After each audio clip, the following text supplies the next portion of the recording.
Estamos viendo alrededor de unos 350, 400 años y realmente tenemos que aprender de la historia.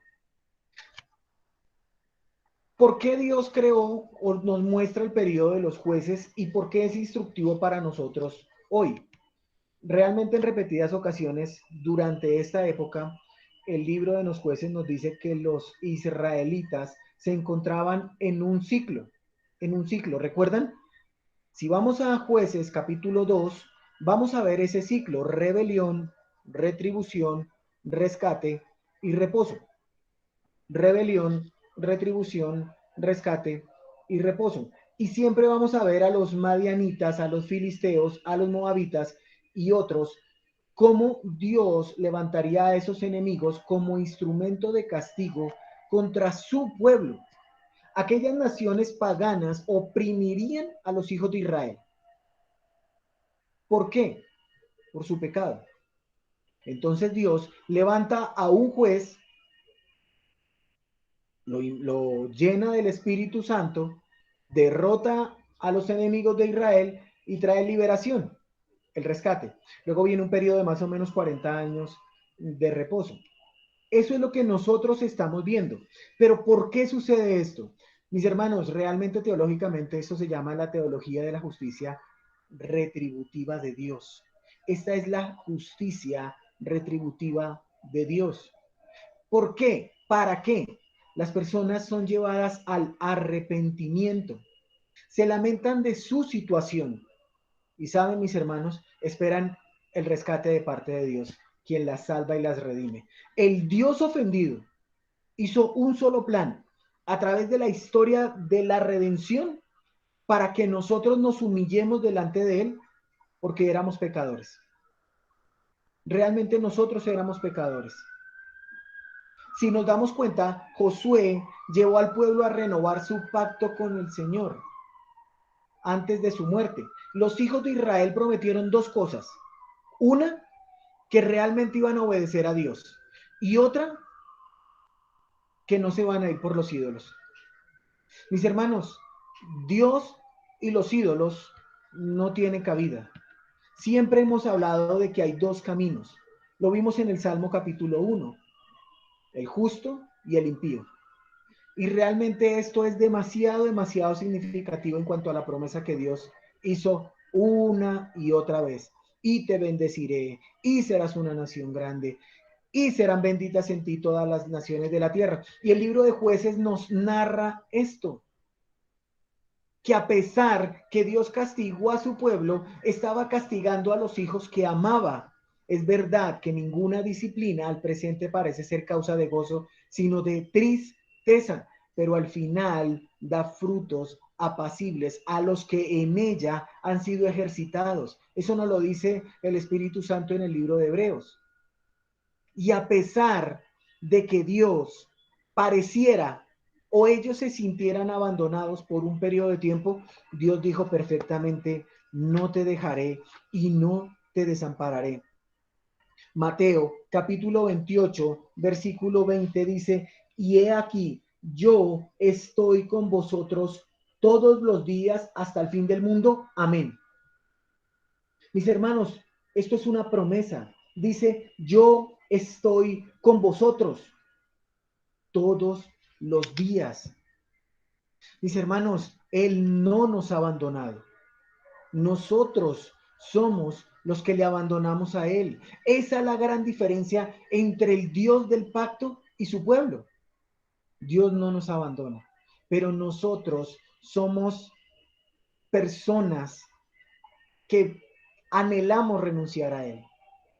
¿Por qué? Porque la vieja naturaleza aún mora en nosotros y tenemos que trabajar y luchar con ella.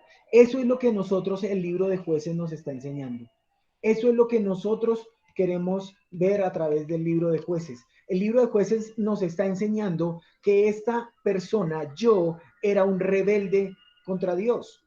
Recibí una retribución justa, muy justa, pero Dios envió a su hijo, nacido de mujer y nacido bajo la ley, como dice Gálatas capítulo 4, para entrar en el reposo. Este pueblo revivió el ciclo también, rebelión, retribución, rescate y reposo.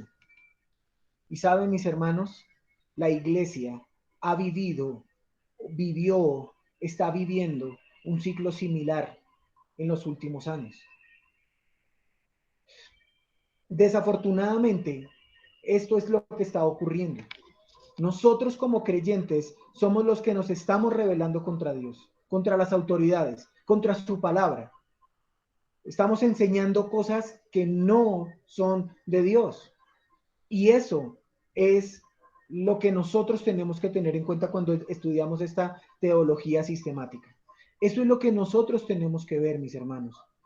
Esta introducción es larga porque realmente el libro de Jueces comienza con la muerte de José.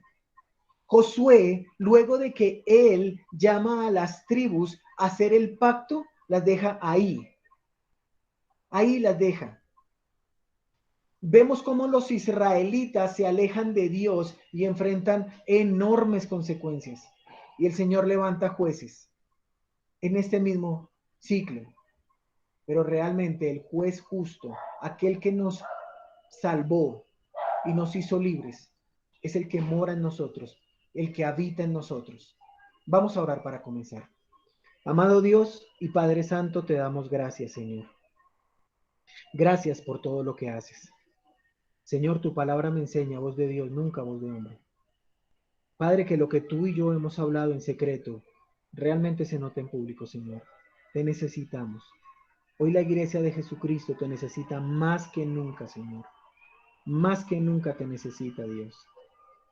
Anhelamos, Señor, servirte, seguirte, pero no a mi manera, no a nuestra manera, sino a la manera como tú lo expones y lo explicas en tu palabra.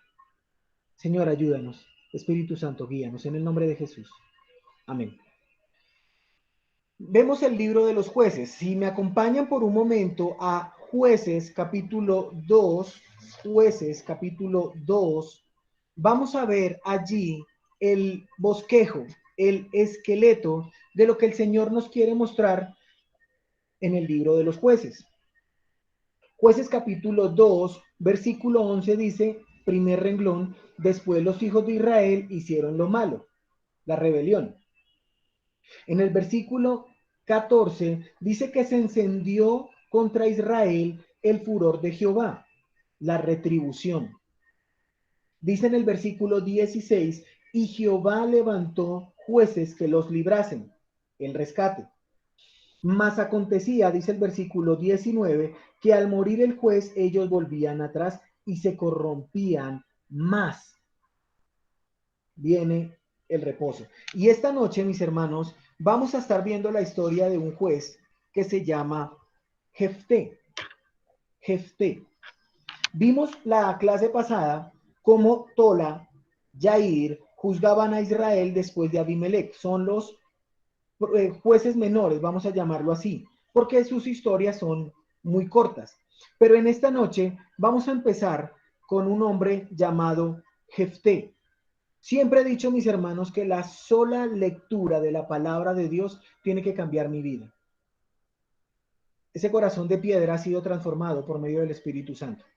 Y realmente lo único que nos pide es lean mi palabra, mediten mi palabra, estudien mi palabra y vivan mi palabra. Y vamos a leer y vamos a ver en esta noche en Jefté 1, 2, 3, 4, 5. Vamos a ver un bosquejo de 5 cosas del capítulo 10:6 al 12:7. La historia de Jefté viene del capítulo 16 al 12:7. Dice así la palabra de Dios, Jueces capítulo 10, versículo 6. Pero los hijos de Israel volvieron a hacer lo malo ante los ojos de Jehová y sirvieron a los Baales y a Astarot y a los dioses de Siria y a los dioses de Sidón y a los dioses de Moab y a los dioses de los hijos de Amón y a los dioses de los filisteos y dejaron a Jehová y no le sirvieron. Rebelión.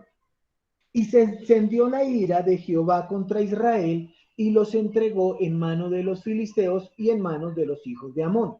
Su retribución, realmente del capítulo 10, 6 hasta el 16, vamos a ver la primera parte que se va a llamar apostasía. La apostasía, la rebelión del pueblo. Y dice que los dioses de los filisteos y los de Amón oprimían, versículo 8, y quebrantaban a los hijos de Israel en aquel tiempo 18 años. A todos los hijos de Israel que estaban al otro lado del Jordán, en la tierra del amorreo que está en Galaad. Y los hijos de Amón pasaron el Jordán para hacer también guerra contra Judá y contra Benjamín y la casa de Efraín, y fue afligido Israel en gran manera. Ojo el versículo 10. Ojo el versículo 10. Entonces, los hijos de Israel clamaron a Jehová diciendo, esto es muy importante. Empiezan una serie de conversaciones que vamos a ver la primera en la apostasía. Versículo 10 dice, diciendo, versículo 11, Jehová respondió. El pueblo de Israel en el versículo 10 le dice, nosotros hemos pecado contra ti, porque hemos dejado a nuestro Dios y servido a los Baales. Y Jehová le respondió a los hijos de Israel, ¿no habéis sido oprimidos de Egipto, de los amorreos, de los amonitas, de los filisteos, de los de Sidón, de Amalec, de Maón, y clamando a mí, no os libré de sus manos? Mas vosotros me habéis dejado y habéis servido a dioses ajenos. Por tanto, yo no, ojo con esto, no os libraré más. Andad y clamad a los dioses que os habéis elegido, que os libren ellos en el tiempo de vuestra aflicción. Y los hijos de Israel respondieron, ah, Jehová, hemos pecado. Haz tú con nosotros como bien te parezca. Solo te rogamos que nos libres en este día. Y quitaron de entre sí los dioses ajenos y sirvieron a Jehová.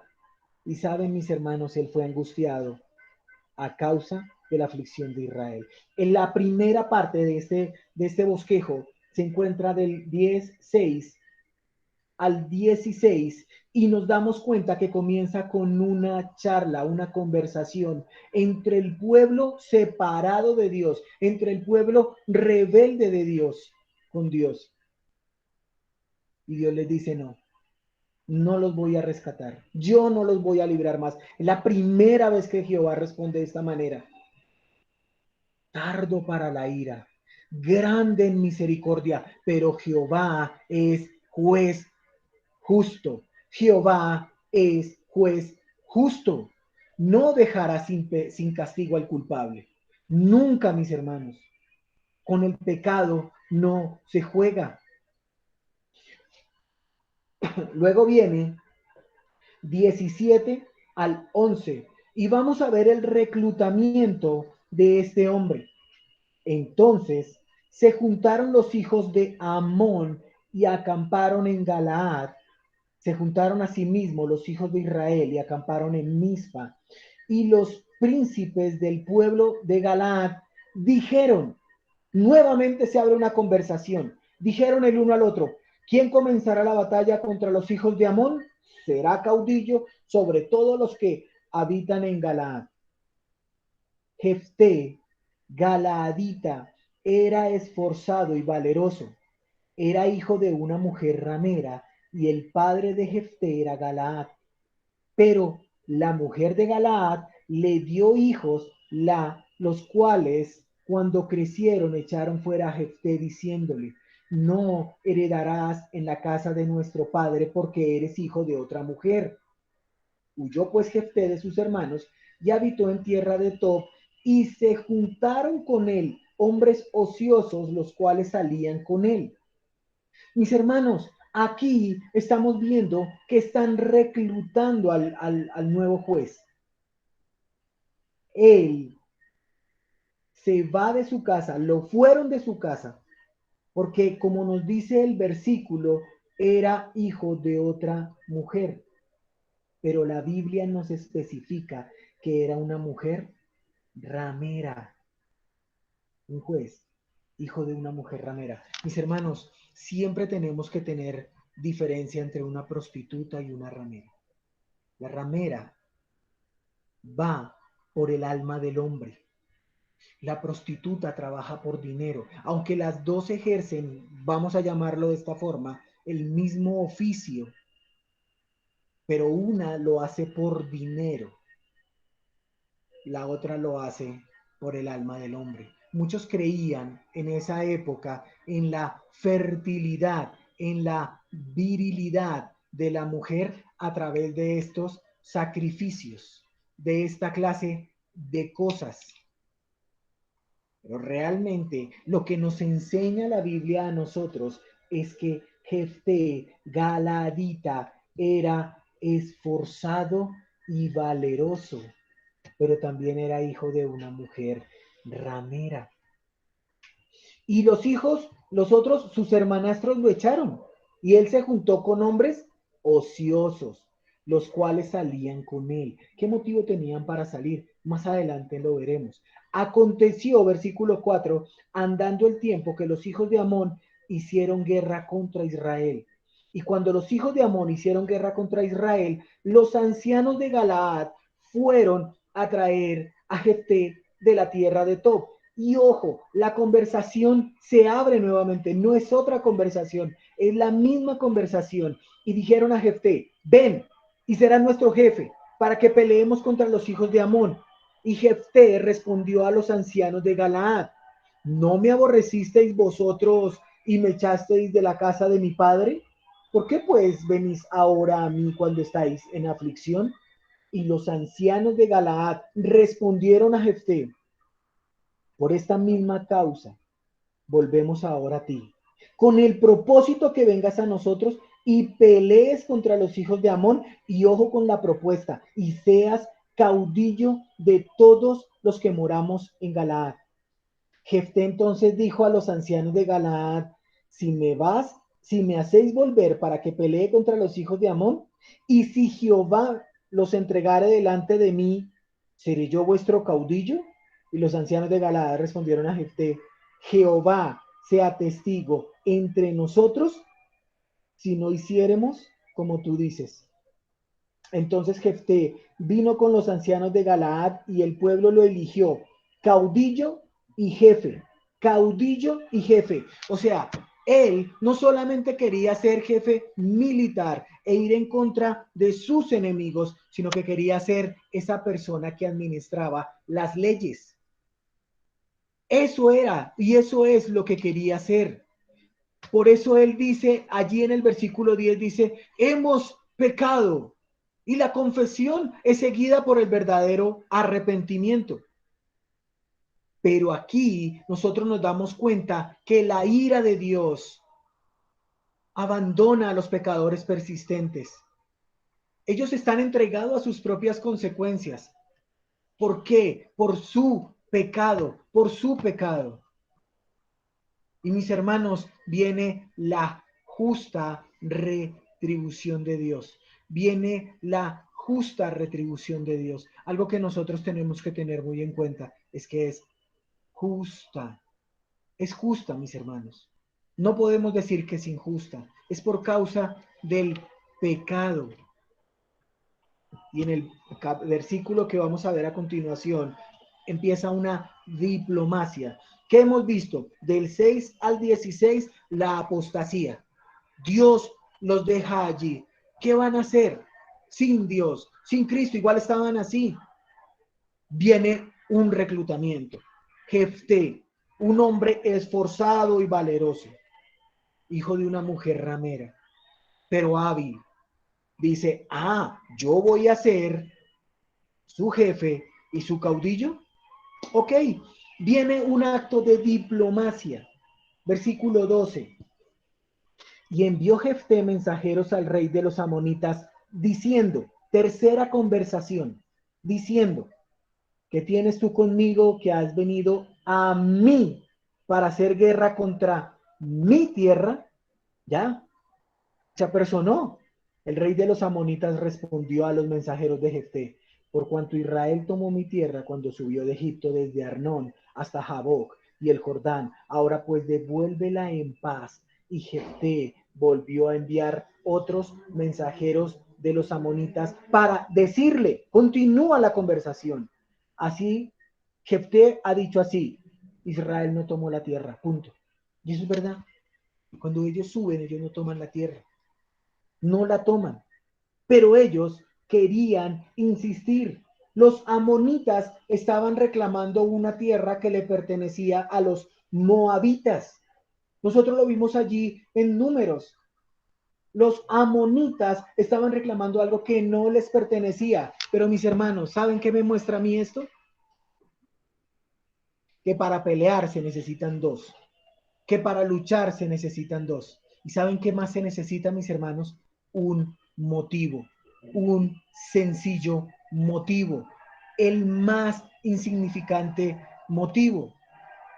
Ellos realmente, los amonitas no tenían por qué reclamar algo que le pertenecía a los moabitas. No tenían por qué hacerlo, pero ellos vienen aquí en guerra con un pretexto. Mis hermanos, ¿alguna vez te han llegado a casa con un pretexto para discutir? ¿Alguna vez has emprendido algo y te has dado cuenta de que vale la pena emprenderlo y cuando menos te imaginas te dicen por qué lo hiciste y ojalá que esté en la cumbre del proyecto? Pues bien, los amonitas estaban haciendo eso. Era una tierra moabita. Y Jefté le dice: Israel no tomó esa tierra y no la tomó. Porque realmente lo que ellos tenían en mente era vivir en la tierra que Dios les había dado. Dios les dijo: no, ustedes no van a ocupar ninguna otra tierra que yo no les dé. No lo van a ocupar, no tienen ninguna necesidad de hacerlo. Yo les di su tierra. Y continúa la tercera conversación. Porque cuando Israel subió de Egipto, anduvo por el desierto hasta el Mar Rojo y llegó a Cádiz. Entonces Israel envió mensajeros al rey de Edom diciendo: yo te ruego que me dejes pasar por tu tierra. Pero el rey de Edom no los escuchó. Envió también al rey de Moab, el cual también quiso. Se quedó, por tanto, Israel en Cádiz, después yendo por el desierto. Mis hermanos, Jefté conocía la historia. Jefté conocía la historia. ¿Qué tanto conocemos nosotros la historia de Dios? En la teología bíblica estamos viendo realmente lo que nosotros tenemos que aprender. ¿Quiénes éramos delante de Dios? ¿Quiénes éramos? ¿Quiénes somos ahora? ¿Quién éramos antes? ¿Quiénes éramos antes y quiénes somos ahora? Mis hermanos, no es fácil, pero es lo más seguro. Confiar en Dios, confiar en su palabra y conocerlo. Tenemos que conocer la historia de Dios, pero es una única historia. Y sigue en el versículo 21. Pero Jehová, Dios de Israel, entregó a Seón y a todo su pueblo en manos de Israel y los derrotó. Y se apoderó Israel de toda la tierra de los amorreos que habitaba en aquel país. Se apoderaron también de todo el territorio del amorreo desde Arnón hasta Jaboc. Mis hermanos, Jefté sabía perfectamente lo que estaba diciendo. Jefté lo sabía. Jefté sabía perfectamente que lo único que tenía que hacer era confiar en Dios. Jefté sabía a quién le iba a dar la victoria. Jefté lo sabía, mis hermanos. Jefté sabía que si Dios no pelea por nosotros y yo no le creo y yo no testifico acerca de él, sencillamente no va a pasar nada. No va a suceder nada. Y eso mismo es lo que nosotros estamos viendo aquí con respecto a Jefté. Si nos damos cuenta, hemos ido avanzando en cómo la historia de Dios nos muestra que un hombre nacido de una ramera, quien fue despreciado, ahora se encuentra dando testimonio. ¿Has dado testimonio últimamente, mi hermano, mi hermana? ¿Qué tanto testimonio has dado últimamente? Es más, ¿qué tan eficaz es mi testimonio?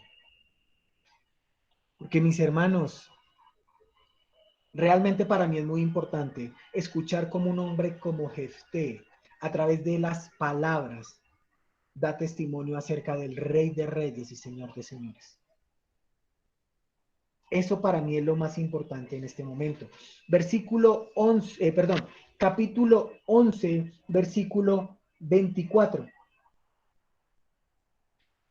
Lo que te hiciere poseer, quemos tu Dios, no lo poseerás tú.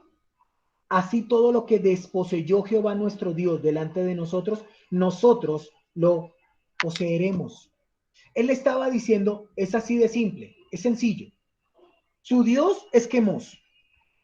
Y todo lo que les dé Quemos es suyo, les pertenece. Pero todo lo que nos dé Jehová, nuestro Dios, eso es de nosotros, nos pertenece. Y viene para mí lo que es la razón del libro de Jueces. Versículo 27. Así que yo nada he pecado contra ti, mas tú haces mal conmigo peleando contra mí. Jehová, que es el juez, juzgue hoy entre los hijos de Israel y los hijos de Amón. Jefté reconoce al Señor como el soberano de Israel, como árbitro de los asuntos humanos. Esto indica que el pleito es sobre territorio que Moab podría reclamar, pero Amón no. Amón no podía reclamar ese territorio. Mis hermanos, en el libro el juez verdadero es Jehová. Como juez castiga la apostasía de Israel, libera a Israel de sus opresores y hace justicia aún entre los que no le reconocen. Ejecuta su juicio. Y saben, mis hermanos, es tan justo que sabe perfectamente que esto que está diciendo este rey amonita está en contra de todo lo que sucedió. Totalmente ajeno, totalmente mentira. Y por eso esa declaración tan importante de Jefté. Jehová, que es el juez, juzgue. Mi hermana, mi hermano, ¿tienes un dilema, un problema, una adversidad? Jehová juzgue hoy. Alguien te está haciendo la vida imposible, alguien te está amargando y tú sabes que delante de Dios eres recto, eres recta. Jehová juzgue. Algo que nosotros no hemos entendido es que aquel quien pelea nuestras batallas es Dios. Pero saben, mis hermanos, nosotros hemos querido ayudarle a Dios. Mis hermanos, de rodillas ante el mundo, perdón, de rodillas ante Dios para estar de pie ante el mundo. Yo siempre lo he dicho, somos un barco de guerra, no somos un barco crucero que estamos en fiestas, que estamos en cosas de este mundo, sino que somos un buque de guerra donde nuestras armas son espirituales. Tenemos al Espíritu Santo, tenemos la oración, tenemos el estudio de la palabra, pero siempre que tengamos una adversidad, por favor entendamos, Jehová, que es el juez, juzgue.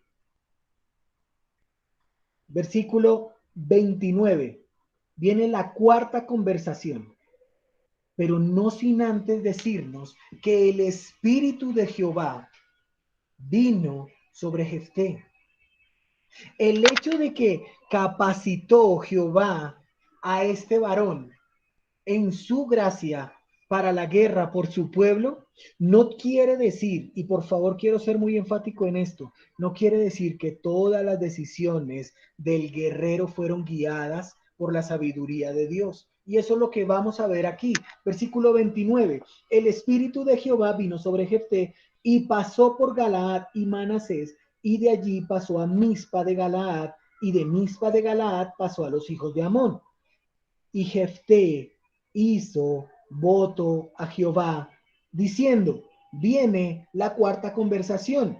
Jefté habla a Dios, si entregares a los amonitas en mis manos, cualquiera que saliere de las puertas de mi casa a recibirme cuando regrese victorioso de los amonitas, será de Jehová. Y ojo con esto, y lo ofreceré en holocausto. Con el espíritu de Jehová investido, Jefté empieza su campaña desde el norte de Galaad, pasa por los amonitas, por el flanco derecho, pasa por el izquierdo, y Jefté aumenta sus tropas. Llamó a los de Efraín para que le ayudaran, pero no lo hicieron. Y saben, mis hermanos, este voto no es algo anormal. Realmente esto era una costumbre entre generales para prometerle al Dios de su adoración algo de gran valor, como una recompensa por el hecho de que ese Dios le diera la victoria. Mis hermanos, versículo 31 es importante porque dice, ofreceré. Algunos intérpretes, algunos muy buenos teólogos razonan que Jefté ofreció a su hija como un sacrificio vivo en virginidad perpetua. Ojo, virginidad perpetua. Con esta idea, este versículo se hace que significativamente será de Jehová o lo ofreceré como un holocausto. Esta posición ve únicamente la virginidad perpetua de esta señorita y rechaza el hecho de que Jefté la hubiese ofrecido como un sacrificio humano, porque realmente esto estaba en contra de las normas de Dios. Eso lo vimos allá en el libro de Deuteronomio. Por otro lado, debido a que él estaba más allá del Jordán, más allá del tabernáculo, era un hombre hipócrita de devoción religiosa, familiarizado con el sacrificio humano, porque vivía entre otras naciones, influenciado por sus supersticiones, y lo más importante, anhelaba la victoria. Realmente es probable que quiso decir holocausto. ¿Saben, mis hermanos? A veces nosotros somos muy ligeros para hacer votos, para hacer promesas. Eclesiastés capítulo 5, versículo 5 dice, voy a leer desde el 4. Cuando a Dios haces promesa, no tardes en cumplirla, porque Él no se complace en los insensatos. Cumple lo que prometes. Mejor es que no prometas y no que prometas y no cumplas. Cumple lo que prometes. Mis hermanos, la victoria venía de Jehová. Pero saben, este hombre hizo el voto para asegurar su apoyo. ¿Saben qué intentó hacer este juez? Intentó sobornar al juez de jueces. Aún vamos a suponer que lo que haya salido hubiese sido un animal. Mis hermanos, la batalla era de Jehová.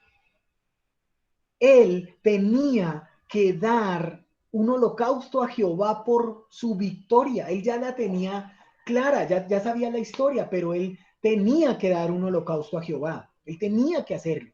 Era algo reglamentado. Allí en segundo del libro de Reyes, capítulo 3, versículos 26 y 27, nos muestran eso. ¿Saben, mis hermanos? Entre más grande era la batalla, más grande era la victoria de Jehová y más grande era el holocausto. suficiente como para garantizar, y aquí es donde viene la gran diferencia, el apoyo de Jehová. Una cosa es que yo en oración vaya y le diga, Señor, ayúdame. Y otra cosa es decirle, Señor, si me sale el negocito de los 200.000 millones, mi diezmo apartaré. Mis hermanos, cuando leemos esta parte nos damos cuenta que el voto que estaba haciendo Jefté era innecesario. Jehová ya le había dado su Santo Espíritu. Jehová no le estaba pidiendo nada. Jehová le dijo, esta batalla, esta guerra es mía. Estaba dispuesto Dios a liberarlos por su amor. Ya le había dicho primero, no los voy a liberar, pero él se compungió de espíritu, dijo, no, porque Jehová es juez justo. Mis hermanos, nosotros tenemos el Santo Espíritu morando siempre. Ya no pasa lo de Jefté. Pregunta, ¿está bien que hagamos votos o que hagamos promesas a la ligera? Pero realmente qué tan buenas o qué tan malas decisiones tomamos en Dios. Y yo siempre he dicho, no hay buenas o no hay malas decisiones, y con esto no me contradigo. Lo que quiero decir es que hay decisiones en Dios. Si yo voy a tomar una decisión en Dios, tengo que orar a Dios, esperar en Dios, leer su palabra y todos los días estar meditando en eso. Esto casi siempre lo aplico para los noviazgos. No creo en los noviazgos, siempre creo en los procesos de aquellas relaciones de las parejas que se van a casar. Y les digo, siempre hay un proceso, pero ustedes tienen que orar, esperar y meditar en Dios. Y esto no fue lo que hizo Jefté. Jefté se apresuró con su boca. Versículo 34 del capítulo 11. Entonces volvió Jefté a Mizpa, a su casa, y he aquí su hija que salía a recibirle con panderos y danzas, y ella era su hija única. Por favor, entendamos esto. Ella era su hija única. No tenía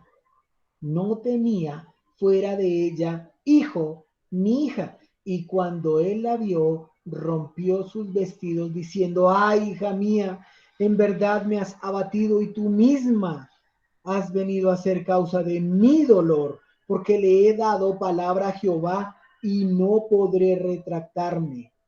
Y la niña, la señorita, le dice, Padre mío, si le has dado palabra a Jehová, haz de mí conforme a lo que prometiste, ya que Jehová ha hecho venganza en tus enemigos, los hijos de Amón. Jehová rasgó sus vestidos en señal de profunda, profunda tristeza. ¿Saben, mis hermanos? Realmente lo que leemos no es que Jefté se haya entristecido por lo que su hija tendría que sufrir. No, miren lo que dice. Has venido a ser causa de mi dolor, del mío. ¿Saben? Es mi pérdida. Por eso estaba abatido y afligido. Mis hermanos, pero algo que notamos en Jefté es que cumple lo que dice. O sea, este hombre tiene temor a Dios. Y saben, más importante que eso, enseñó ese temor a su hija. Y esto me lleva a recapacitar y a pensar y a preguntar, padres, ojo, para los hombres, ¿qué tanto le enseñas tú a tus hijos y a tus hijas la palabra de Dios? ¿Qué tanto nosotros de tiempo le estamos dedicando a la enseñanza de nuestros hijos? Porque yo me pregunto, listo, vamos a decir que yo hice eso. Mi hija realmente diría, padre, tú prometiste a Jehová, cúmplele. Ay, papá, pero es que pues, eso no pasa nada. Tranquilo, papá, pues igual. Si ya le dio la victoria, pues tranquilo, papá, no pasa nada. Eso no. Mis hermanos, ¿qué tanto nosotros realmente le hemos enseñado a nuestros hijos de Dios? El pastor Adrian Rogers una vez enseñaba que estamos a una generación de tener una fe genuina, a una, porque nosotros como padres no hemos dedicado el tiempo para nuestros hijos. ¿Qué tan permisivo eres con tus hijos? ¿Qué tan, qué tan permisivo eres con tus hijos? Porque realmente lo que veo yo aquí de esta hermosa señorita es que le dice, si le has dado palabra a Jehová, haz de mí conforme tú lo has dicho. Versículo 38. Él entonces dijo, ve, y la dejó por 2 meses y ella fue con sus compañeras y lloró su virginidad por los montes.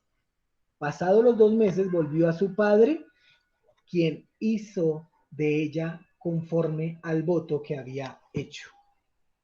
Ella le pide un tiempo para lamentar su virginidad. Jefté se lo concede.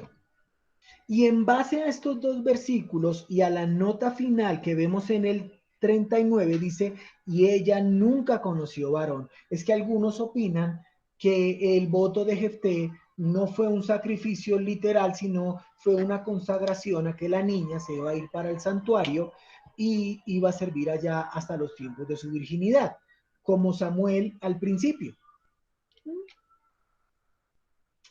Pero mis hermanos, realmente en el libro de jueces, y específicamente en estos capítulos, no menciona el servicio al tabernáculo, no dicen qué necesidad tenían que las mujeres fuesen vírgenes o qué servicio era este, o por cuánto tiempo estaba el servicio de la virginidad, de forma que el problema es grande para la interpretación. Realmente, mis hermanos, siempre se los he dicho, yo no busco justificar a Dios, Él es fiel en su palabra. Y realmente Jefté claramente prometió fue un holocausto. Y realmente el concepto de holocausto espiritual se encuentra hasta Romanos capítulo 12, versículo 1, desconocido para Jefté, y además un voto de virginidad perpetua no tendría sentido, porque Jefté no sabía quién saldría de la casa. Entonces, en ese orden de ideas, si eso es de esa manera y nos pegamos al texto, quiere decir realmente que la hija de Jefté lloró por su virginidad porque moriría sin dejarle descendientes a su padre. Y mis hermanos, sabemos perfectamente que no hay nada peor para una mujer en Israel que morir sin descendencia, sin hijos, y peor aún, para Jefté quedar sin prole. Mis hermanos, qué tan ligeros somos nosotros en nuestras palabras. ¿Qué tanto le estamos enseñando a nuestros hijos la palabra de Dios? Jefté Galadita. Versículo 12, perdón, capítulo 12, versículo 1. Este capítulo es hermoso porque nos introduce a la quinta y última conversación. Y realmente es una confrontación. Dice 12:1. Entonces se reunieron los varones de Efraín y pasaron hacia el norte y dijeron a Jefté, ¿por qué fuiste a hacer guerra contra los hijos de Amón y no nos llamaste para que fuésemos contigo? Nosotros quemaremos tu casa contigo. Y Jefté le respondió, nuevamente la conversación, yo y mi pueblo teníamos una gran contienda con los hijos de Amón y os llamé y no me defendisteis de su mano. Viendo pues que no me defendíais, arriesgué mi vida y pasé contra los hijos de Amón y Jehová me los entregó. Los susceptibles, los quisquillosos, hombres de Efraín. ¿Conocemos alguna persona susceptible? ¿Algún quisquilloso? ¿Cómo es que se llaman esos? Los cositeros. Los que son medio iracunditos. Los remingosos. Por haber sido excluidos del triunfo, amenazaron con la muerte de Jefté. O sea, ya murió el grande, el perro más bravo se había muerto, lo habían matado. Ahora vámonos con el más pequeño, con el pincher. Vamos a meternos ahí, vamos a quemarla, vamos a quemar su casa. Mis hermanos se han dado cuenta que cuando alguien emprende algo y empieza a generar fruto, se empieza a ver cierta oposición. Los quisquillosos, los cositeros, los envidiosos, y empiezan, no, mire, no, no haga eso, no, no, no. Pero lo más triste, hermanos, es cuando es de su propia nación, de su propia tierra, de su propia familia, de su propia... Y no, dejémoslo ahí. Aquí nuevamente, como con Gedeón, los de Efraín, como lo vimos allá en el 8, buscan reprender al libertador de Israel. Ya lo hicieron con Gedeón. Ahora lo hacían con Jefté. Parece ser que querían tener la supremacía. Cuando digo la iglesia, mis hermanos, no me refiero a un sitio específico. Me refiero a la totalidad. Yo nunca hablo de un sitio específico. No dejando de congregarnos, dice la Biblia, pero realmente a veces también encontramos personas de otras denominaciones, las cuales se levantan en contra de nosotros. Y realmente esto tiene que quedar bien claro. Cristo murió por una única iglesia. Llámense carismáticos, bautistas, reformados, calvinistas, hipercalvinistas, eh, arminianos, llámelo como quieras, es el envase, la botella o la bandera que ellos se quieren poner. Pero realmente Cristo vino a morir por una sola iglesia. Él derramó su sangre por una sola iglesia, por su cuerpo. ¿Saben, mis hermanos? Y me encanta lo que hizo Jefté. Versículo 4.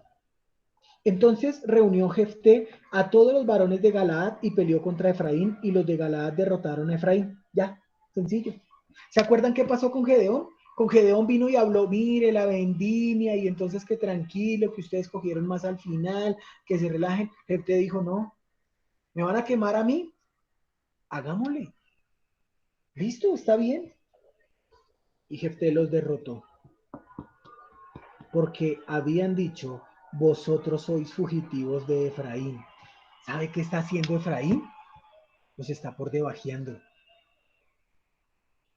Mis hermanos, la amenaza exterior, los amonitas, los filisteos, los moabitas, había desaparecido. Ahora empiezan los celos entre el interior.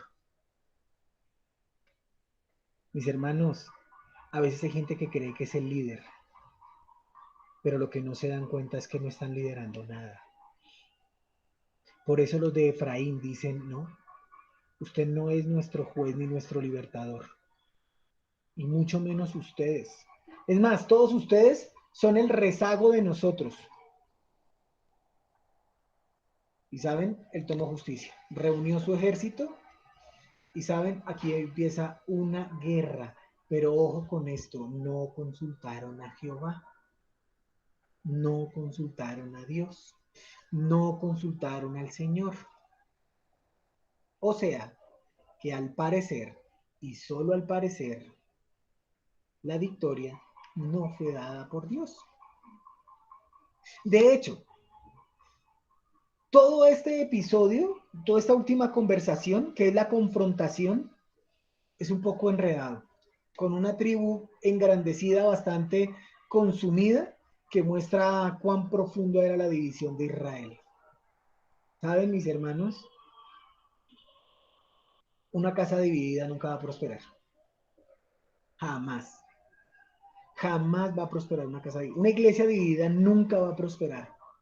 Aquel hombre de Dios, aquel ministro del evangelio, aquel pastor que se levanta en contra de una iglesia, llámese carismática, reformada, fundamental, bautista, llámese como se llame, está atentando contra el cuerpo de Cristo. Aquí, mis hermanos, los de Efraín estaban peleando contra sus mismos hermanos, contra su misma gente. Y eso es gravísimo. Vino desgracia. Mis hermanos, si nos damos cuenta, en el capítulo 12, versículo 3 dice, Jehová me dio la victoria, no fui yo, muchachos. Por eso ellos le responden, es que ustedes son fugitivos de Efraín.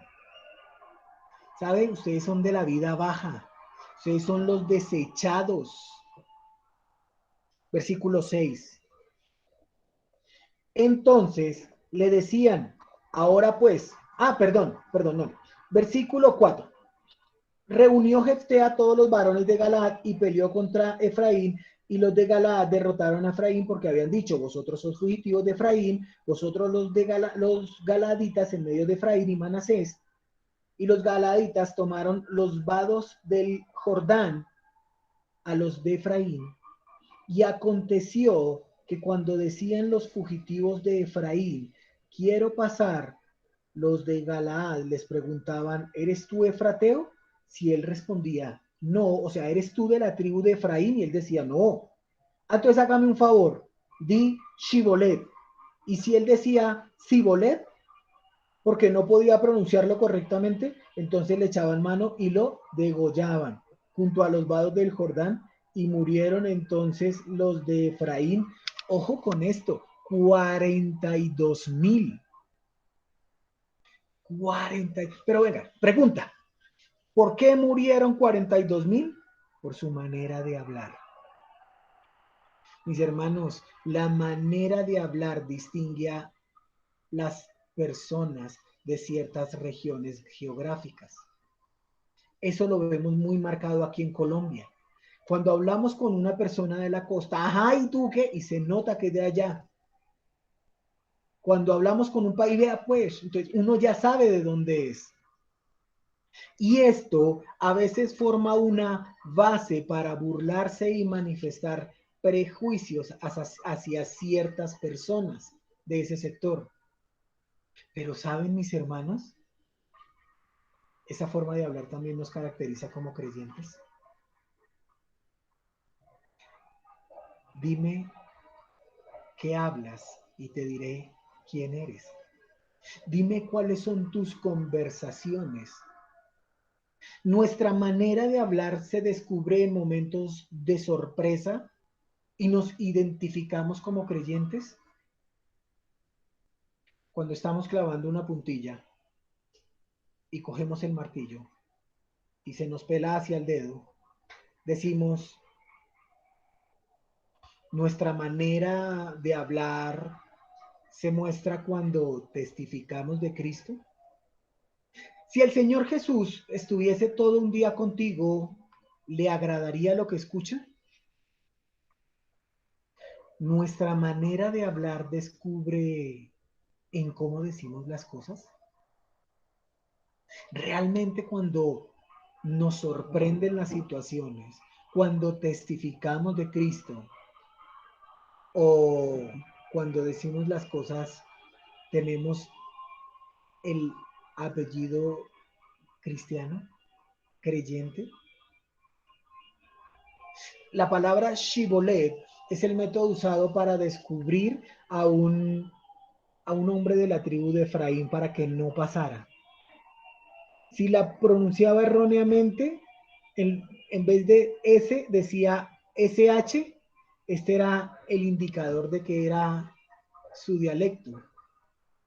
Mis hermanos, ¿cómo es tu dialecto? ¿Cómo es mi dialecto?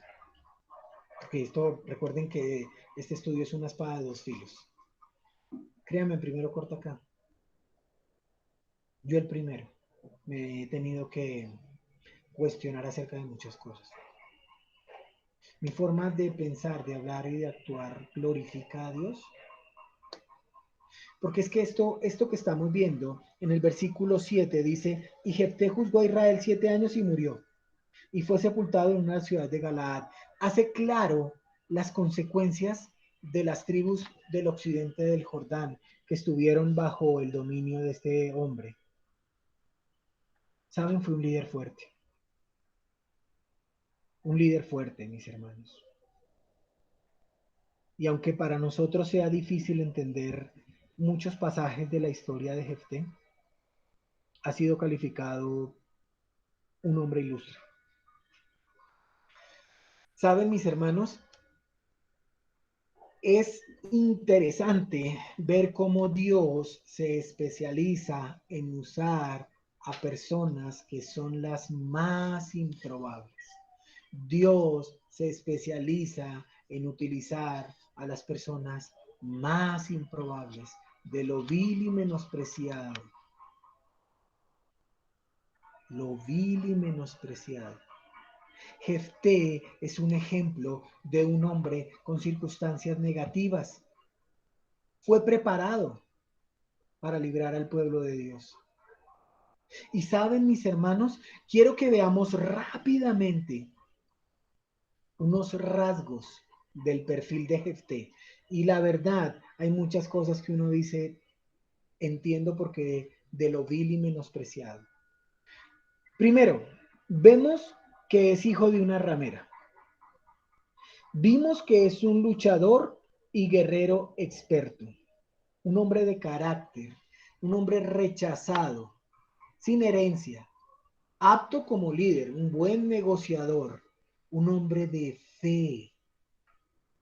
Un hombre de fe, mis hermanos, un hombre sensato, un hombre razonable, un hombre bien documentado, un hombre bien instruido, un hombre que conocía la historia de Jehová, un hombre realista, un hombre temeroso de Dios, un hombre de palabra. Pero lo que yo quiero que guardemos esta noche en el corazón es que es un padre amoroso, un padre dedicado, un padre devoto. Mis hermanos, ¿cuánto tiempo le estamos dedicando a nuestros hijos, a nuestras hijas? ¿Qué le estamos enseñando? Mis hermanos, hay un excelente libro que se llama Grandes Verdades para Corazones Jóvenes y lo que más me agradó fue leer el prefacio. El prefacio lo hicieron las dos hijas de este varón. Ellas ya tienen edades adultas, pero dicen estas chicas que cuando eran niñas, él les enseñó todo lo que dice en este libro. Mis hermanos, es una teología sistemática lo que les enseñó. Esas chiquitinas tenían entre 7 y 11 años. Les enseñó el concilio de Nicea, la confesión de fe de Westminster, les enseñó el concilio de Éfeso, les enseñó escatología, neumatología, y uno se pone a pensar, y lo hablábamos con mi esposa, y decía, ¿cómo puede un hombre enseñarle esa clase de cosas a niñas? A niñas. Y ellas más grandes les dicen, y le agradezco a mi padre, primeramente a Dios y a mi padre, que realmente dedicaron ese tiempo para nuestras vidas. Mis hermanos, ¿qué le estamos enseñando a nuestros hijos, a nuestras hijas? ¿Realmente le estamos dedicando el tiempo a la palabra de Dios? Y no es hacer por hacer. Realmente no es hacer por hacer. No es eso.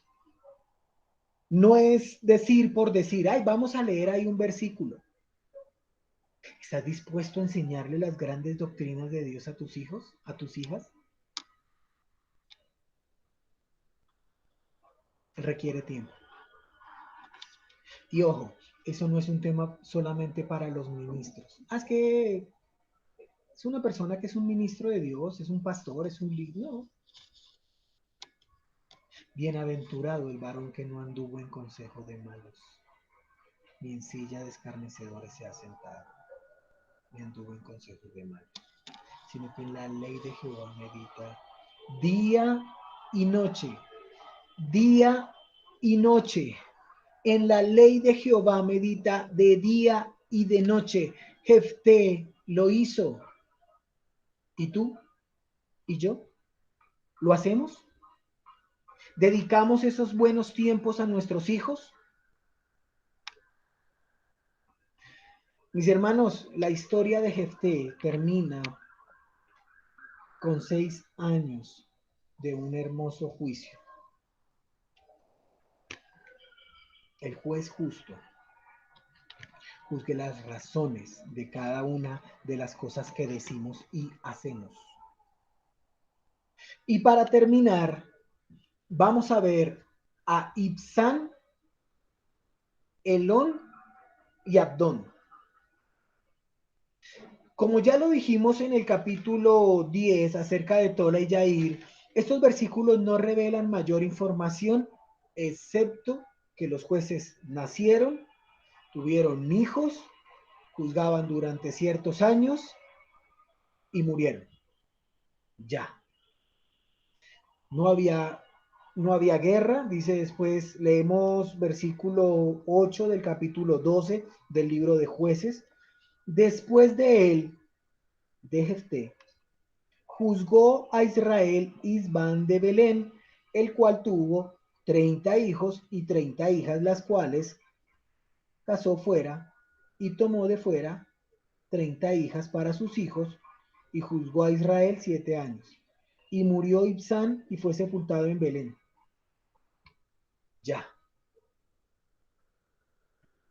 O sea que era una época de paz, tranquilidad con naciones vecinas.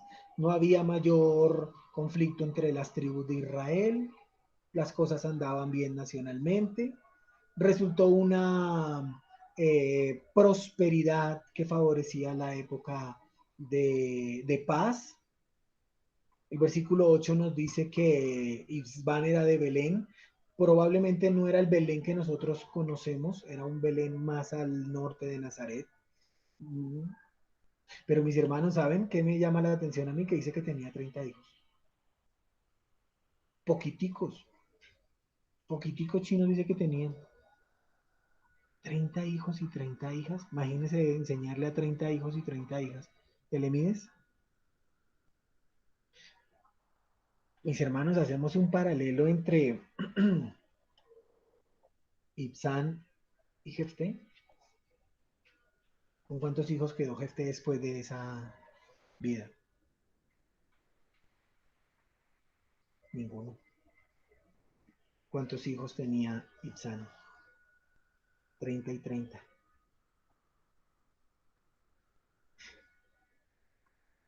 ¿Qué ganó Jefté? Muy poco. Una larga historia, largo periodo como juez y no veo mucho. Ibzán, algo corto, pequeño, sustancioso. Servir a Dios vale la pena. Mis hermanos, servir a Dios vale la pena. No por la retribución, no por lo que vayamos a tener, no por lo que nos vayamos a ganar, sino porque ya tenemos el cielo como premio. Después de él juzgó a Israel Elón, Zabulonita, el cual juzgó a Israel 10 años, y murió Elón Zabulonita y fue sepultado en Ajalón en la tierra de Zabulón. Listo. Después de él juzgó a Israel Abdón, hijo de Hiel, Piratonita. Este tuvo 40 hijos y 30 nietos que cabalgaban sobre 70 asnos, y juzgó a Israel 8 años. Y murió Abdón, hijo de Hilel, Piratonita, y fue sepultado en Piratón, en la tierra de Efraín, en el monte de Amalek. O sea que Piratón era de la tierra de Efraín, en el monte de Amalek. Mis hermanos, la historia me enseña.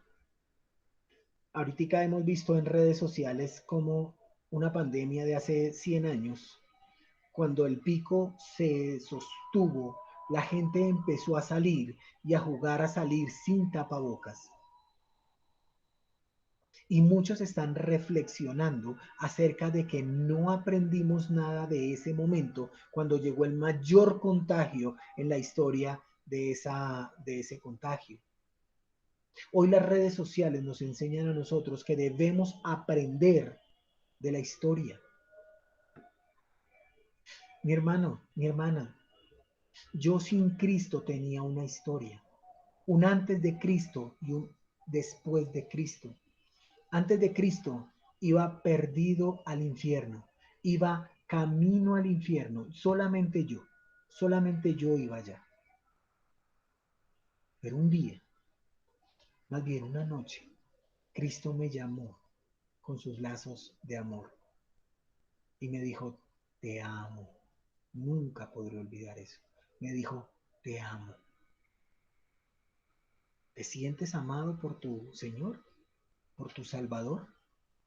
¿Realmente has tomado en cuenta que tu Dios, tu único Dios, escribió esta historia para que nosotros no seamos inestables en nuestra relación con Él? Para aquellos que nos escuchan, ¿ya has arreglado tus cuentas con Dios? Si mueres hoy, ¿dónde pasarás la eternidad? ¿Con Cristo? ¿Salvador? ¿Señor? ¿Juez? Sin Cristo, una eternidad separado de Él. Eso es lo que nos enseña a nosotros el libro de Jueces. Cómo el ser humano día tras día se separa más de su Señor y de su Salvador. Muéstrame un hombre sin Dios y te mostraré un hombre sin propósito.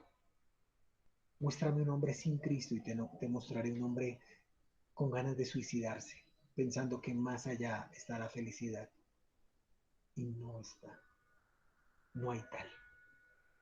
Muéstrame un hombre con Cristo y tiene un propósito, por más que vengan adversidades, pruebas, dificultades, amenazas. No temas, yo estoy contigo. Oh Jehová, ¿cuántos se han multiplicado mis adversarios? Muchos son los que se levantan contra mí, muchos son los que dicen de mí, no hay para él salvación, mas tú, Jehová, eres escudo alrededor de mí, mi gloria y el que levanta mi cabeza. Mis hermanos, vamos a estar una eternidad con Cristo. ¿Ya arreglaste las cuentas con tu Señor? ¿Ya arreglaste las cuentas con el único juez? Rebelión, retribución, rescate, reposo. El libro de los jueces nos enseña a nosotros que el único evangelio es el de Jesucristo. Colosenses capítulo 2 dice, y despojando a los principados y a las potestades, los exhibió públicamente, triunfando sobre ellos en la cruz del Calvario. Mis hermanos, nos rescató de nuestra vana manera de vivir. El libro de Jueces está el Evangelio, el único Evangelio. No hay otro, no hay otro, es el único Evangelio. Y es por el cual nos gozamos y nos alegramos y vamos derechito al cielo, alegres, sin importar lo que pase, sin importar lo que suceda. Somos salvos, somos creyentes. A Él sea la gloria. Oremos. Padre, gracias. Gracias por tu amor, tu misericordia. Señor, gracias por tu fidelidad. Porque aunque nosotros infieles, tú permaneces fiel. No a nosotros, oh Señor, no a nosotros, sino a tu nombre da gloria. Padre, gracias. Hoy oramos, Señor, por sanidades. Hoy oramos, Señor, por provisión. Hoy oramos, Señor, por consuelo. Hoy oramos, Señor, sabiendo que tú eres el mismo ayer, hoy y siempre. Y sabemos que tu palabra se cumple, sí o sí. Agradecidos estamos contigo, Señor, por este tiempo. En el nombre de Jesús. Amén.